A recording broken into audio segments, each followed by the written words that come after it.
Welcome to the Thomson Reuters Idea of the Week in Alpha Now. I'm John Cozy. As many of you know, China, with the world's largest population and the second largest economy, is dealing with slower economic growth and now negative earnings surprise trends. In this video, we'll be looking at the fourth largest country by population that's beaten emerging Asia partner China in equity returns, and that country is Indonesia. According to IMF data, Indonesia's gross domestic product weighed in at number 19 in 2010. 2011 projections should see it move up a spot past Turkey, another fast grower. And the same for 2012, up one slot again past the Netherlands. The Thomson Reuters Indonesia Index shows Indonesian stocks have been on a tear for the last 12 years.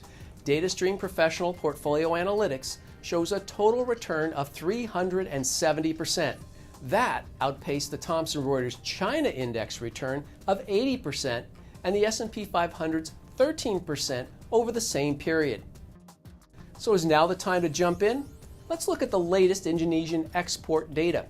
It's slightly worse than China and turned negative ahead of its larger neighbor based on year-over-year percentage change. To see what impacts that data the most, we looked at the 2010 European Commission report on Indonesia's export partners. Japan's the number one export destination at 17% of the total. The Eurozone at 11% and China at 10% are numbers 2 and 3, not what you want to hear these days. And the US is at number 4 with about 9.5% of total exports. But so much hinges on the Eurozone.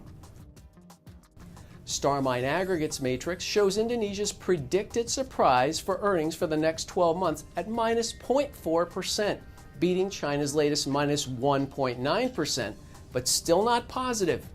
Predicted surprise is the percent difference between StarMine's smart estimate, which puts more weight on recent forecasts and top-ranked analysts, and the mean estimate of all analysts. And one last thing. Taking a closer look at the Thomson Reuters Indonesia Index versus Thomson Reuters China since the financial crisis began, Indonesia lost less in the bear market and gained more on the rebound. So while the world's second largest economy may still reward investors when conditions improve, a smaller emerging nation, such as Indonesia, may return more in the long run. For the Thomson Reuters Idea of the Week and Alpha Now, I'm John Cozy.